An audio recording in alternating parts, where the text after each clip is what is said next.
Me and my baby fro.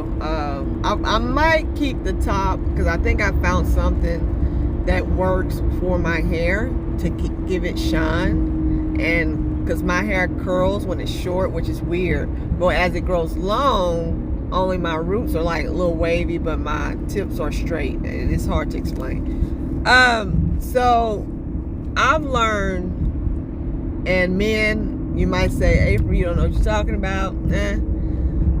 I was watching this young man on YouTube, and he was explaining how men process when men are into you and when they're not, know the difference.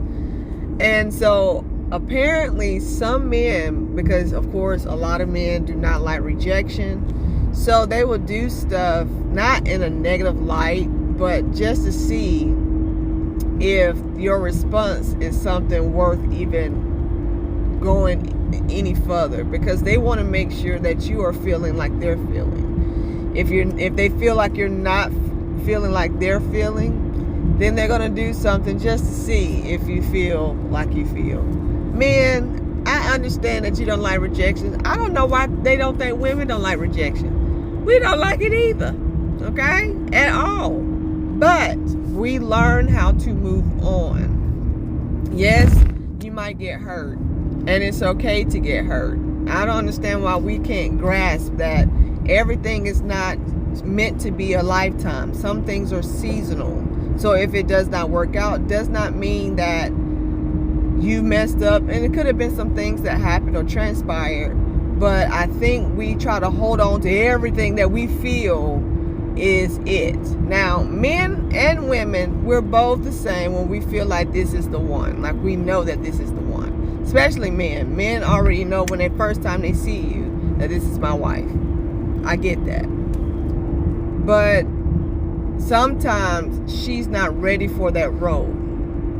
She's not there yet. She's not mature yet. She hasn't gone through things to be able to learn how to trust the process and trust and love the way you should be loved. And I think that's what we mess up here in the Western culture. That we feel as though that because I think she's the one, that it's time to get married, but she's not ready. And then we mess up something that could have been beautiful. I've seen people date in high school for a long time, break up, go their separate ways, and later in life come back and they're like in love.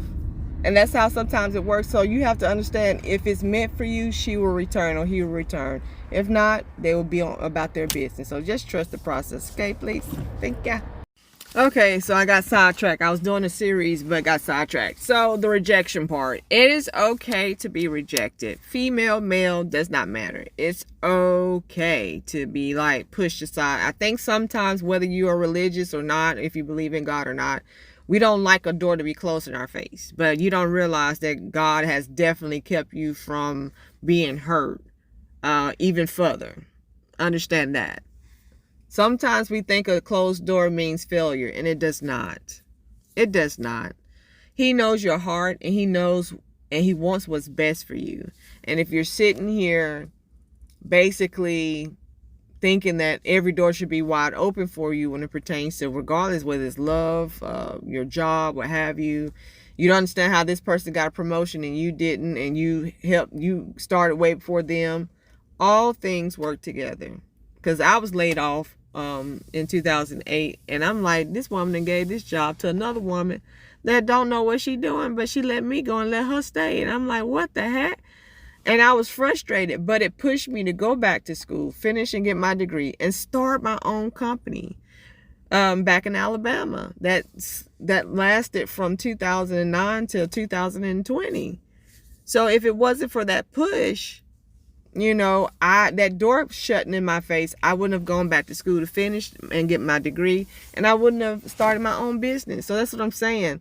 Don't take rejection as something that you failed at, because I think men especially don't want to fail, because once again we in this area, in this country, we have been programmed into thinking a man is a provider. He's supposed to do blah blah blah, blah, and if he ain't doing this blah blah blah, then he ain't no man. But that's not what makes a man, men.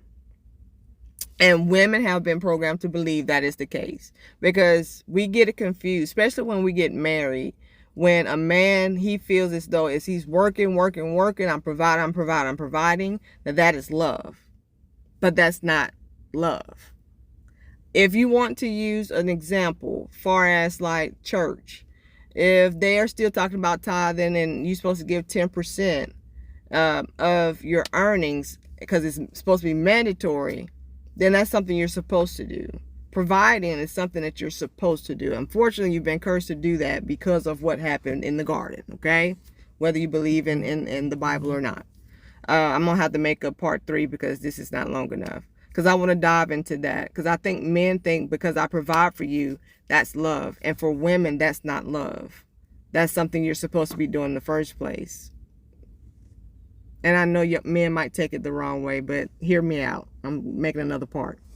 Just like I always say, how I hate that men don't be honest about how they want, what they see in women. Because, like, I look a freaking mess. And I was able to pick up a very nice looking Italian/Colombian man. And I'm looking a mess. Like, hair not cut at all. But I digress. Going back to what I was saying about men and thinking that providing is love. It's not, y'all. I want to be honest. I'm very blunt, and I want to be honest with you that, we've been conditioned to thinking that that's love. Women, and I wish they would be honest, the small things, the very small things is what makes us fall in love. And it's not necessarily monetary. For instance, when we went on our second date, it was at this nice restaurant. And so I wanted some buffalo wings, like mild wings. But I only like flats, right? So he was like, you only like flats? I was like, yeah, I only eat flats.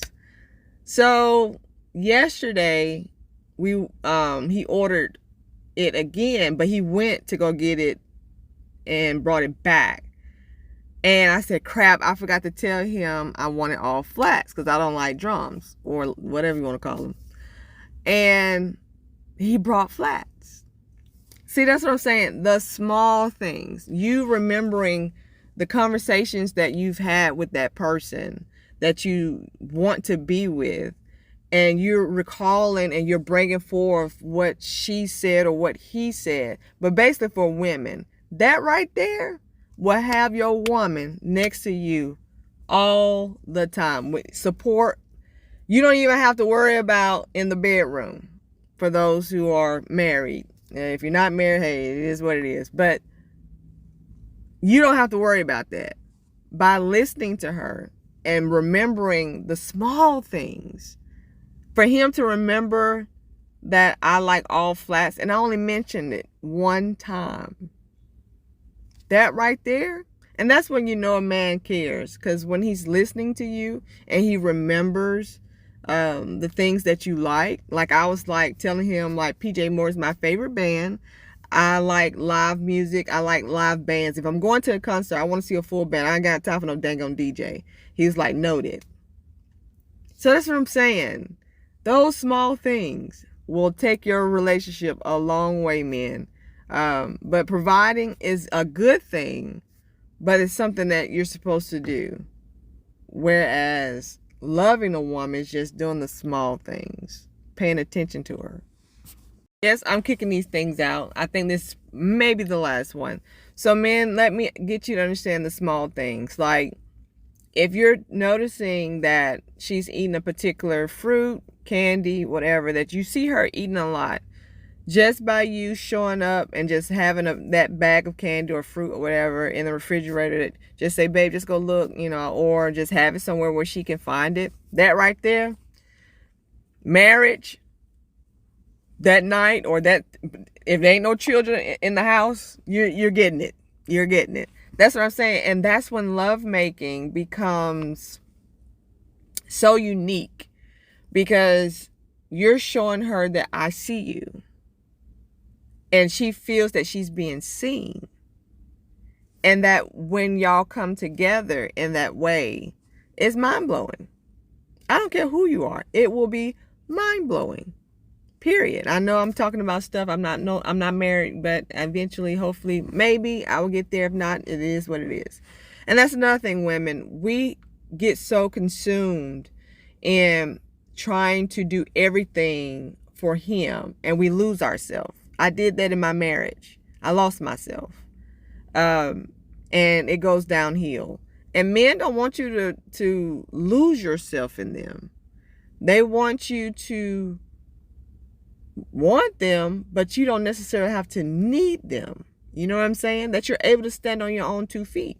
Like, if he was to just tell me, you know, hey, this was a good ride, you know, I'm good because I'm working. I'm taking care of my responsibility. I'm not relying on him to take care of everything, because I messed around and did that in my marriage, and everything was in his name, and I had nothing in my name besides this car, and so I didn't have no credit established. Yeah, I found that out the hard way, because I had to wind up getting a hotel while I stayed here, like a suite, and worked, and then start taking out stuff like small loans to build my credit so I can get my own apartment, which I eventually wound up doing.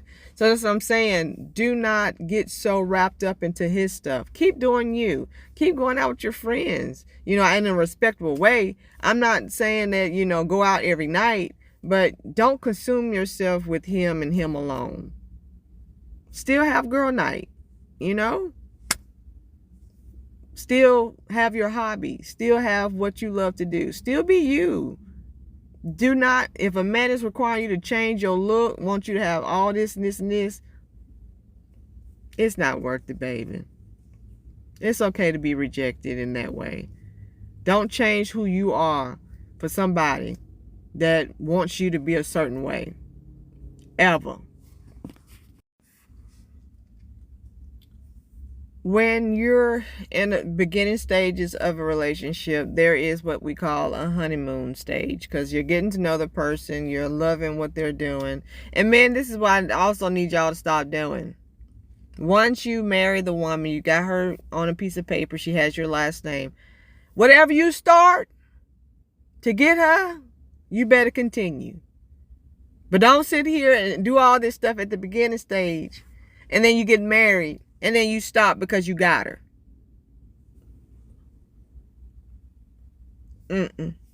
If you're not going to continue doing it, don't do it at all. Okay? It will save both of y'all trouble. And I think 80% of the time, that's the reason why marriages fall apart here in the United States. Because y'all do things to get her, but then as soon as you say, I do, and she has your last name, you cease to do those things. So if you're not going to continue to do this until death do you part, stop. Just stop. But that it goes back on the small things, paying attention to her, seeing what she loves, seeing what, you know, and the saying that says happy wife, happy life, it doesn't take much for a woman to be happy. Yes, you might have all of this, you know, your nice car, your nice home, you got a great job, you're working hard. But if you're not spending that quality time with her, you're not showing her that she's seen and she's loved by you, that don't mean nothing.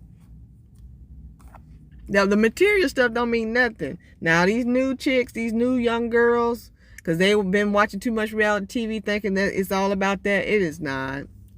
My generation, Generation X, maybe some millennials, I'm sure some millennials, women, and of course, you know, older women, it's not about those things. It's good that you know, you got a job, that you can hold your own or what have you. But if you're not, you know, seeing me and paying attention to me and showing me that you love me, then all this stuff is I can do this for myself. Not saying that I'm a independent woman that I can work hard and get it myself, because we get tired.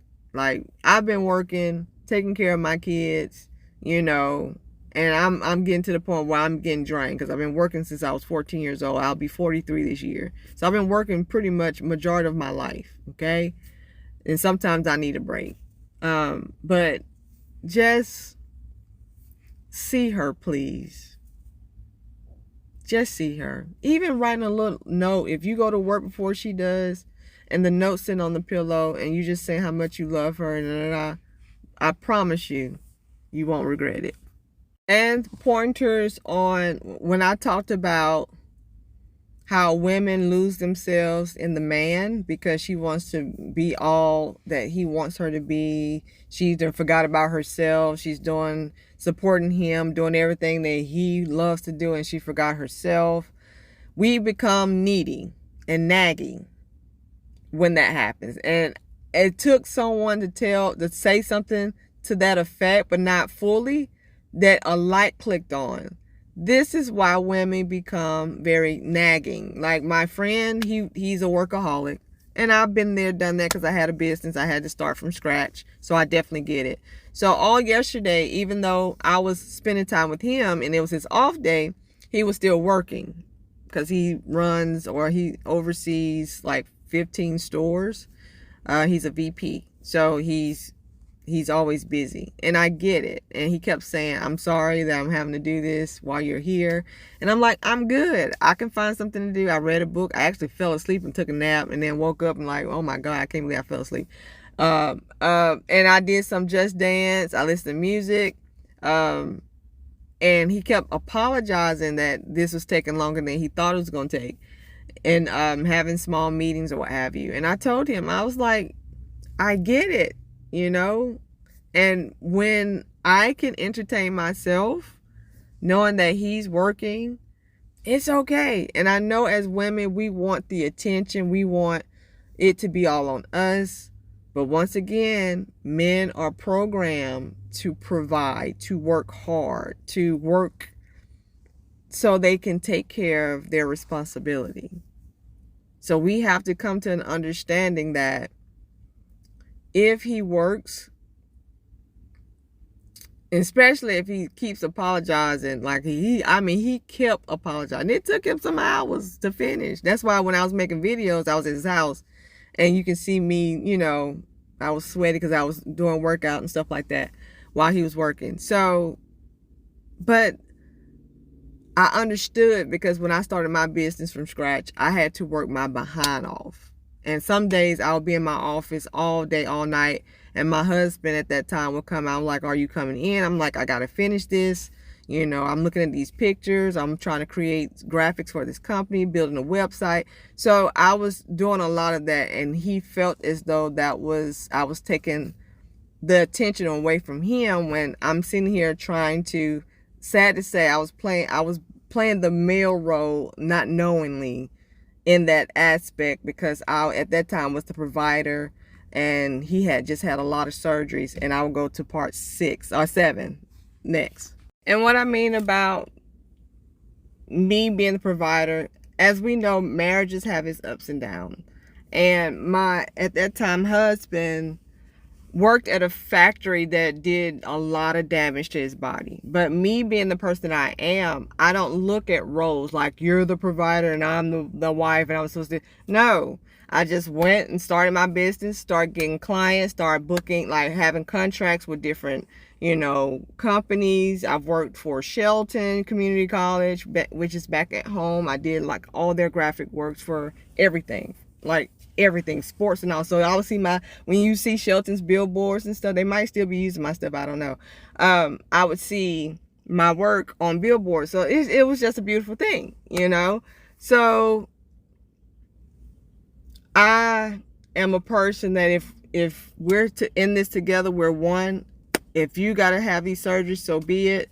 I'm gonna do what it needs to be done. So I got why he was working hard, yesterday, because I've been there, done that, and I respect that. But he kept telling me how many times in his past, the women would tell him that you're putting your job first before me. And like I said, as women, we want to be seen. We want to be loved, shown it. But if you're showing me that your job come first, then I don't think this is going to work, or they're going to have an attitude. And sometimes we find ourselves as women doing that. But we have to understand also the mindset of a man, of how he feels that if he does not do this, he doesn't feel that he's meeting the requirements of what it takes to be a man. And I hate that men think that way. I really do, because they've been programmed into thinking that if you're not working hard, then you're no man. No, it takes more than just that to be a man. Way more. It's not just that one thing. And I've seen men that, women are working and the men are at home and doing, the stuff. Does that make him less of a man? No. But he's taking care of the children. He's, cleaning the home, cooking, making sure his wife is happy. That's what I'm saying. This is what it should be in a box. It didn't mess us all the way up. Wherever I am weak in, you are strong. That's how we become one. I might not be a great cook. He might be a great cook. So he's the one that's cooking. Why do we feel that women are the only ones that's supposed to be cooking? Why do we feel that only men are supposed to be providers? In this society, it can't be that way, because the way things are when it pertains to rent and mortgages is ridiculous. I'm going to make part 8, I think. This is why communication is so important. If there is no communication in a relationship or marriage, there is no relationship or marriage, period. It's good to let the person know how you feel, but in a way that they understand and they hear you. We can't come to the other person. We allow it to just fester and fester and fester, and then to the point where we blow up and it turns into an argument. No, talk about it right then and there, but in a way that they can receive what you're saying, that they hear you and they respect what you're saying and they get it. We got to stop with this thinking the other person is psychic, that they know how we feel when they don't know. And then we get mad that they're not paying attention to how I feel. But you're not showing signs that you're hurting. Communication is key, y'all.